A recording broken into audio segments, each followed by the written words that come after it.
21 مارچ 625 असो के रोज़ रसूल करीम में हमने अपनी फ़ौज को कोच का हुक्म दिया और शेखियन नामी एक पहाड़ी के दामन में जा ख़ैमाज़न हुए।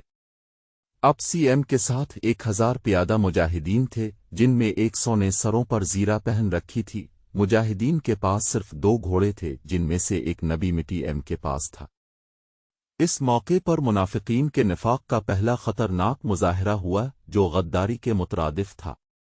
मदीना के बाज़ ऐसे लोगों ने इस्लाम कबूल कर लिया था जो दिल से मुसलमान नहीं हुए थे। उन्हें अपने मुनाफिकीन कहा था। किसी के मुतालिक ये मालूम करना कि वो सच्चा मुसलमान है या मुनाफिक बहुत मुश्किल था। जब मुजाहिदीन मदीना से शेखियन की पहाड़ी की तरफ कोच करने लगे तो एक बासिर आदमी जिसका नाम अब्दुल्ला बिन इब्बी था, रसूल इल्म के साथ इस बहस में उलझ गया कि कुरैश का लश्कर 3 गन्ना है, इसलिए मदीना से बाहर जाकर लड़ना नुकसानदेह होगा। अब मिटी एम ने मुजाहिदीन के दूसरे सरदारों से राय ली तो अक्सरियत ने यह कहा कि शहर से बाहर लड़ना ज्यादा बेहतर होगा। अब मनम अब्दुल्ला बिन इब्बी के ही हम ख्याल थे, लेकिन अब मिटी में हमने अक्सरियत का फैसला ही मंजूर फरमाया और कोच का हुक्म दे दिया। अब्दुल्ला बिन इब्बी ने शहर से बाहर जाने से इनकार कर दिया। उसके पीछे बनने की देर थी कि लश्कर में से 300 आदमी पीछे हट गए। तब पता चला कि ये सब मुनाफिकीन थे और अब्दुल्ला उनका सरदार है। अब 3000 के मुकाबले में मुजाहिदीन की नफरी सिर्फ 700 रह गई। रसूलुल्लाह अलीम दिल बर्दाश्ता न हुए और 700 ही को साथ लेकर को अहद के दामन में शेखियन के मकाम पर मुजाहिद उनको जंगी तरतीब में कर दिया। खालिद ने एक बुलंद टिकुर्री पर खड़े होकर मुसलमानों की तरतीब देखी थी और उसने अपने सालार अबू सुफियान को बताकर अपने दस्ते की जगह तय कर ली। रसूल अकरम मनी तुमने मुजाहिदीन को कम व बेश 1000 गज लंबाई में फैला दिया। पीछे वादी थी। मुजाहिदीन के एक पहलू के साथ पहाड़ी थी, लेकिन दूसरे पहलू पर कुछ नहीं था। इस पहलू को मजबूत रखने के लिए रसूल अलीम ने 50 तीर अंदाजों को करीब की एक टिकुर्री पर बिठा दिया। इन तीर अंदाजों के कमांडर अब्दुल्ला बन जबीर थे। अपनी जिम्मेदारी समझ लो अब्दुल्ला। रसूल खुदा ने इसे हिदायत देते हुए फरमाया, अपने अकब को देखो, दुश्मन हमारे अकब में नक्लो हरकत कर सकता है, जो हमारे लिए खतरा है। दुश्मन के पास घड़सवार ज्यादा है, वो हमारे पहलू पर घड़सवारों से हमला कर सकता है। अपने तेरानदों को घड़सवारों पर मरकूज रखो। प्यादों का मुझे कोई डर नहीं। तकरीबन तमाम मुस्तनद मौर्रिखीन, जिनमें इब्न हशाम और वाकिद खास तौर पर काबिल जिक्र हैं, लिखते हैं कि रसूल करीम ने अब्दुल्ला बिन जबीर को वाज़े अल्फाज में कहा था, हमारा अकब सिर्फ तुम्हारी बेदारी और मुस्तैदी से महफूज रहेगा। तुम्हारी जरा सी कोताही भी हमें बड़ी जिल्लत आमेज शिकस्त दे सकती है। याद रखो अब्दुल्ला, अगर तुम दुश्मन को भागते हुए और हमें फतह याब होते हुए देख लो तो भी इस जगह से न हिलना।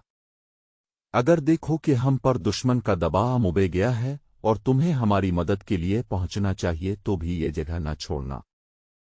पहाड़ी की ये बुलंदी दुश्मन के कब्जे में नहीं जानी चाहिए। ये बुलंदी तुम्हारी है, वहां से तुम नीचे इस तमाम इलाके के हुक्मरान होगे जहां तक तुम्हारे तीर अंदाजों के तीर पहुंचेंगे। खालिद ने मुसलमानों की तरतीब देखी और अबू सुफियान को बताया कि मुसलमान खिले मैदान की लड़ाई नहीं लड़ेंगे। अबू सुफियान को अपनी कसीर नफरी पर नाज था। वो चाहता था कि लड़ाई खिले मैदान में यानी लामहदूद महाज पर हो, ताकि वो अपने प्यादों और घोड़ों की इफरात से मुजाहिदीन इस्लाम को कुचल डाले। खालिद को अपने बाप ने जंगी चालों की तरबियत बचपन से दीनी शुरू कर दी थी। दुश्मन पर बेखबरी में पहलू अकब से झपटना और दुश्मन को चक्कर दे देकर मारना अपने दस्तों की तकसीम और उन पर कुनवल इसकी तरबियत में शामिल था, जो इसे बाप ने दी थी। इसने तजुर्बेकार सरदार की निगाहों से मुजाहिदीन की तरतीब देखी तो उसने महसूस किया कि मुसलमान फ़न व हर्ब के कमालात दिखा सकते हैं। अबू सुफियान अपनी फ़ौज को मुसलमानों के बिलमुकाबिल ले गया। उसने घड़ सवारों को मुसलमानों के पहलू आहे पर हमला करने के लिए भेजा। एक पहलू पर खालिद और दूसरे पर उक्रमा था। दोनों के साथ 100 घड़ सवार थे। तमाम घड़ सवारों का कमांडर उमरो बन अलास था। پیاروں کے آگے ابو سفیان نے 100 تیر انداز رکھے۔ قریش کا پرچم طلحہ بن ابو طلحہ نے اٹھا رکھا تھا۔ اس زمانے کی جنگوں میں پرچم کو دل جیسی اہمیت حاصل تھی۔ پرچم کے گرنے سے فوج کا حوصلہ ٹوٹ جاتا اور بھگدڑ مچ جاتی تھی۔ قریش نے جنگ کی ابتدا اس طرح کی کہ ان کی صفوں سے ایک شخص ابو عامر فاسق آگے ہو کر مجاہدین کے قریب چلا گیا۔ اس کے پیچھے قریش کے غلاموں کی کچھ تعداد بھی تھی۔ ابو عامر مدینہ کا رہنے والا تھا۔ وہ قبیلہ اس کا سردار تھا۔ جب رسول کریم مکہ سے ہجرت کر کے مدینہ گئے تو ابو عامر نے قسم کھالی تھی کہ وہ آپ کو اور تمام مسلمانوں کو مدینہ سے نکال کر دم لے گا۔ اس پر ایک بڑی ہی حسین بیہودن کا اور یہودیوں کے مال و دولت کا طلسم طاری تھا۔ یہودیوں کی اسلام دشمن کارروائیاں زمین دوز ہوتی تھیں۔ بظاہر انہوں نے مسلمانوں کے ساتھ دوستی اور فرما برداری کا معاہدہ کر رکھا تھا۔ ابو عامر انہی کے ہاتھ میں کٹ پتلی بنا ہوا تھا، لیکن ان یہودیوں نے اسے قریش کا دوست بنا رکھا تھا۔ اب مجاہدین قریش کے خلاف لڑنے کے لیے مدینہ سے نکلے تو ابو عامر قریش کے پاس چلا گیا۔ اس کے قبیلہ اس کے بہت سے آدمی رسول کریم کے دست مبارک پر اسلام قبول کر چکے تھے اور وہ قریش کے مقابلے میں صف آرا تھے۔ ابو عامر آگے چلا گیا اور مجاہدین سے بلند آواز سے مخاطب ہوا۔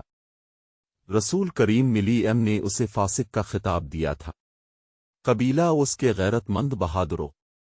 ابو عامر فاسق نے کہا، تم مجھے یقیناً پہچانتے ہو، میں کون ہوں؟ میری بات غور سے سن لو۔ وہ اپنی للکار پوری نہ کر پایا تھا کہ مجاہدین اسلام کی صف سے قبیلہ اس کے ایک مجاہد کی آواز گرجی، وہ فاسق بدکار، ہم تیرے نام پر تھوک چکے ہیں۔ خالد کو وہ وقت یاد آ رہا تھا۔ مجاہدین اسلام کی صف سے ابو عامر اور اس کے ساتھ گئے ہوئے غلاموں پر پتھروں کی بوچھاڑ شروع ہو گئی۔ مورخ لکھتے ہیں کہ پتھر برسانے والے قبیلہ اس کے مجاہدین تھے۔ ابو عامر اور غلام جو مجاہدین کے پتھروں کی زد میں تھے ایک دو پتھر کھا کر پیچھے بھاگ آئے۔ یہودی مدینہ میں بیٹھے لڑائی کی خبروں کا انتظار کر رہے تھے۔ جس ہدن کے طلسم میں ابو عامر گرفتار تھا وہ اپنی کامیابی کی خبر سننے کے لیے بے تاب تھی۔ اسے ابھی معلوم نہ تھا کہ اس کے حسن و جوانی کے طلسم کو مسلمانوں نے سنسار کر دیا۔ ابو عامر فاسق کے اس واقعہ سے پہلے وہ عورتیں جو قریش کے لشکر کے ساتھ گئی تھیں لشکر کے درمیان کھڑی ہو کر سریلی آوازوں میں ایسے گیت گا رہی تھیں جن میں بدر میں مارے جانے والے قریش کا ذکر ایسے الفاظ میں ایسی طرز میں کیا گیا تھا کہ سننے والوں کا خون کھولتا اور رونگٹے کھڑے ہو جاتے تھے۔ ان عورتوں میں سے ایک دو نے جوشیلی تقریر کی صورت میں بھی قریش کے خون کو گرمایا تھا۔ عورتوں کو پیچھے چلے جانے کا حکم ملا تو ابو سفیان کی بیوی ہند نے ایک گھوڑے پر سوار ہو کر ایک گیت گانا شروع کر دی۔ اس کی آواز بلند تھی اور اس میں سوز بھی تھا۔ تاریخ لکھنے والوں نے اس گیت کے پورے اشعار قلم بند نہیں کیے۔ انہوں نے لکھا ہے کہ یہ گیت فحش تھا جس میں مرد و عورت کے در پردہ تعلقات کا ذکر تھا۔ اشعار جو تاریخ میں آئے ہیں وہ اس طرح ہے۔ ان میں جس عبدالدار کا نام آتا ہے یہ بنو عبدالدار ہے۔ بنو امیہ اس کی ایک شاخ تھی۔ بنو عبدالدار قریش کا بہت اونچا خاندان تھا۔ عبدالدار کے سپوتوں، ہمارے گھرانوں کے پاسبانوں، ہم رات کی بیٹیاں ہیں، ہم تکیوں کے درمیان حرکت کا کرتے ہیں۔ اس حرکت میں لطف اور لذت ہوتی ہے۔ تم دشمن پر چڑھ دوڑے تو ہم تمہیں اپنے سینوں سے لگا لیں گی، تم بھاگ آئے تو ہم تمہارے قریب نہیں آئیں گی۔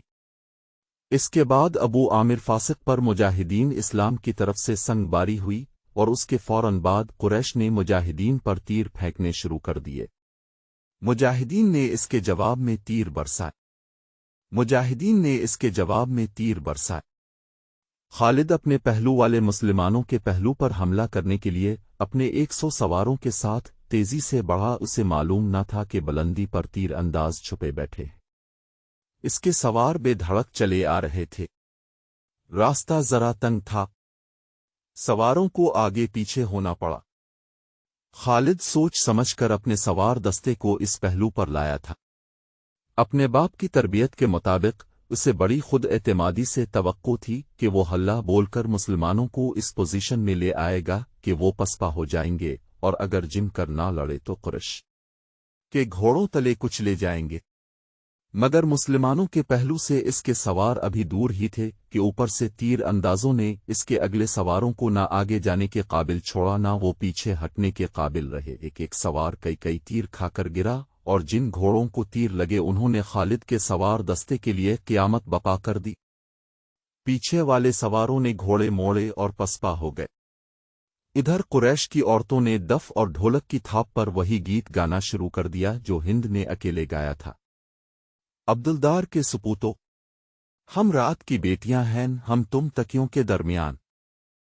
मोरिख वाकिद लिखता है कि अरबी जंगजुओं के इस वक्त रिवाज के मुताबिक एक जंगजू के लड़ने का मरहला आया। सबसे पहले कुरैश के परचम बरदार तलहा बिन अबू तलहा ने आगे जाकर मुजाहिदीन इस्लाम को ललकारा के इसके मुकाबले के लिए किसी को आगे भेजो, मेरे दीन के दुश्मन। हजरत अली ने तुंदहुआ के झोंके की तरह आगे आकर कहा, मैं आता हूं तेरे मुकाबले के लिए। तलहा अपने कबीले का परचम थामे तलवार लहराते हुए भरा हुआ आया, मगर उसका वार हुआ को चीरता हुआ गुजर गया। वो अभी सुनजल ही रहा था कि हजरत अली की तलवार ने इसे ऐसा गहरा जख्म लगाया कि पहले इसका परचम गिरा, फिर वो खुद गिरा। कुरैश का एक आदमी दौड़ा आए और परचम उठाकर पीछे चला गया।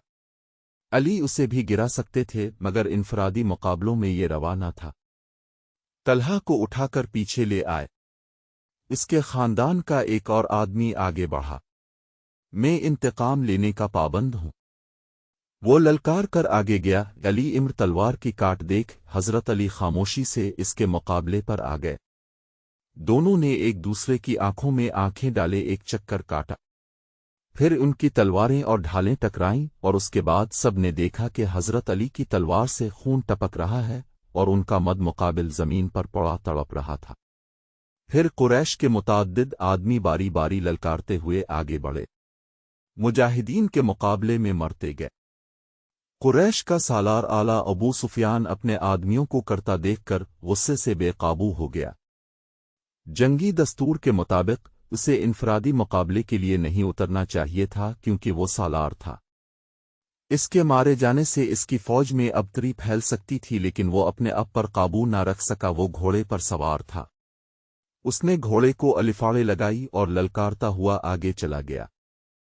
इसकी बीवी हिंद ने इसे जाते देखा तो अपने ऊंट पर सवार होकर आगे चली गई और बड़ी बुलंद आवाज से वही गीत गाने लगी, जिसके अशार ये भी थे कि तुम भागे आए तो हम तुम्हें अपने करीब नहीं आने देंगी। वो सुफियान घोड़े पर सवार था, लेकिन उसके मुकाबले के लिए जो मुसलमान आगे आया वो पियादा था। तारीख उसे हिंजिल्ला बिन अबू आमिर के नाम से याद करती है। अबू सुफियान के हाथ में लबी बर्छी थी। किसी को भी तवक्को नहीं थी कि तलवार वाला प्यादा बर्छी वाले घड़सवार से जिंदा बच जाएगा। अबू सुफियान का घोड़ा हिंजिल्ला पर सरपिट दौड़ा आया। अबू सुफियान ने बर्छी तोलकर फिर ताक कर मारी, लेकिन हिंजिल्ला फुर्ती से एक तरफ हो गया। इस तरह 3 मर्तबा हुआ। तीसरी मर्तबा अबू सुफियान का घोड़ा निकल गया तो हिंजिल्ला उसके पीछे दौड़ पड़ा। घोड़ा रोककर पीछे को मुड़ा तो हिंजिल्ला इस तक पहुंच चुका था। अबू सुफियान उसे देख न सका। हिंजिल्ला ने घोड़े की उंगली टांगों पर ऐसा जोरदार वार किया कि घोड़ा गिर पड़ा।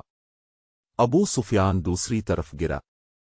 हिंजिल्ला इस पर हमला करने को आगे बढ़ा तो अबू सुफियान गिरे हुए घोड़े के अर्द गिर्द दौड़ दौड़कर अपने आप को बचाने लगा और उसके साथ ही इसने कुरैश को मदद के लिए पुकारा। कुरैश का एक प्यादा दौड़ा आया।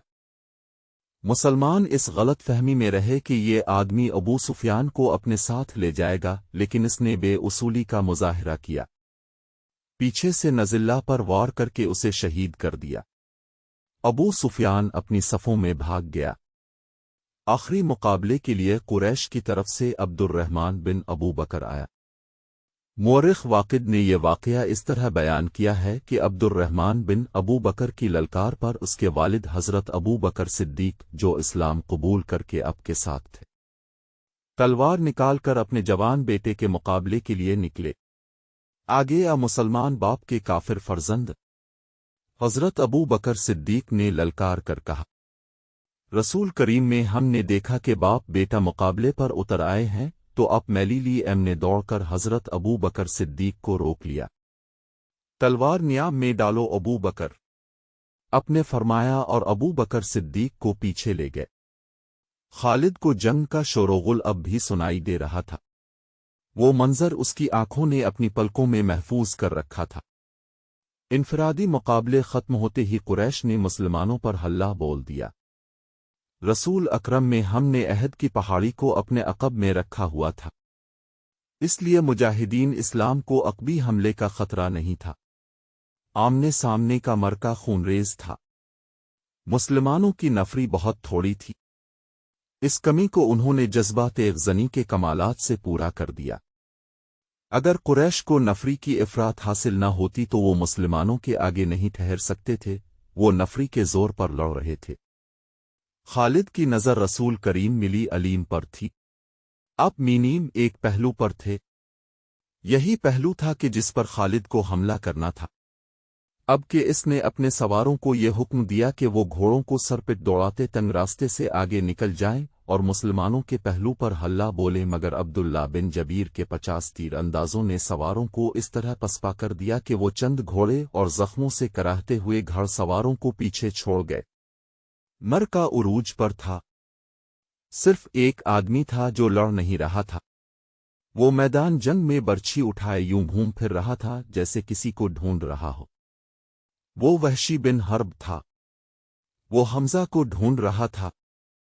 حمزہ کو قتل کرنے کے اس کے لیے 2 انعام تھے، ایک یہ کہ اس کا آقا اسے آزاد کر دے گا، اور دوسرا ابو سفیان کی بیوی ہند کے وہ زیورات جو اس نے پہن رکھے تھے۔ اسے حمزہ نظر آگے وہ قریش کے ایک آدمی سبا بن عبدالعز کی طرف بڑھ رہے تھے۔ عرب میں رواج تھا کہ ختنہ عورتیں کیا کرتی تھیں۔ میم آرخ ابن حشام کے مطابق اسلام سے پہلے ہی عربوں میں ختنہ کا رواج موجود تھا۔ حمزہ نے جس سبا کو للکارا تھا اس کی ماں ختنہ کیا کرتی تھی۔ ختنہ کرنے والی کے بیٹے حمزہ نے اسے للکارا، دھرا اور مجھے آخری بار دیکھ لے۔ سبا بن عبدالعز حمزہ کی طرف بڑھا، غصہ سے اس کا چہرہ لال تھا۔ وہ تلوار اور ڈھال کی لڑائی کا ماہر تھا۔ حمزہ بھی کچھ کم نہ تھے، دونوں ایک دوسرے کے قریب آئے اور ایک دوسرے پر وار کرنے لگے۔ دونوں کی ڈھالیں وار روک رہی تھیں، وہ پینترے بدل بدل کر وار کرتے تھے، لیکن ڈھالیں تلواروں کے رستے میں آ جاتی تھیں۔ اس وقت وحشی بن حرب جھکا ہوا ہنستا آہستہ ان کی طرف مڑ رہا تھا۔ اسے زمین اور جھاڑیوں نے اوٹ دے رکھی تھی۔ حمزہ اپنے دشمن کی آنکھوں میں دیکھ رہے تھے، سبا کے سوا انہیں کچھ بھی نظر نہیں آ رہا تھا۔ وحشی ان کے قریب پہنچ گیا۔ برچھی نشانے پر پھینکنے کا وہ ماہر تھا۔ وہ اتنا قریب ہو گیا جہاں سے اس کی برچھی خطا نہیں جا سکتی تھی۔ وہ اٹھ کھڑا ہوا اور برچھی کو ہاتھ میں تولا، پھر اسے پھینکنے کی پوزیشن میں لایا۔ حمزہ نے سبا پر یک کے بعد دیگرے تیزی سے 2-3 وار کیے۔ آخری وار ایسا پڑا کہ حمزہ کی تلوار سبا کے پیٹ میں اتر گئی۔ حمزہ نے تلوار اس کے پیٹ سے اس طرح نکالی کہ اس کا پیٹ اور زیادہ پھٹ گیا اور وہ حمزہ کے قدموں میں گر پڑا۔ حمزہ ابھی سنبھلے ہی تھے کہ وحشی نے ان پر پوری طاقت سے برچھی چھینی کی۔ فاصلہ بہت کم تھا۔ برچھی حمزہ کے پیٹ میں اتنی زیادہ اتر گئی کہ اس کی انی حمزہ کی پیٹھ سے آگے نکل گئی۔ حمزہ گرے نہیں، انہوں نے ادھر ادھر دیکھا، انہیں وحشی دکھائی دیا۔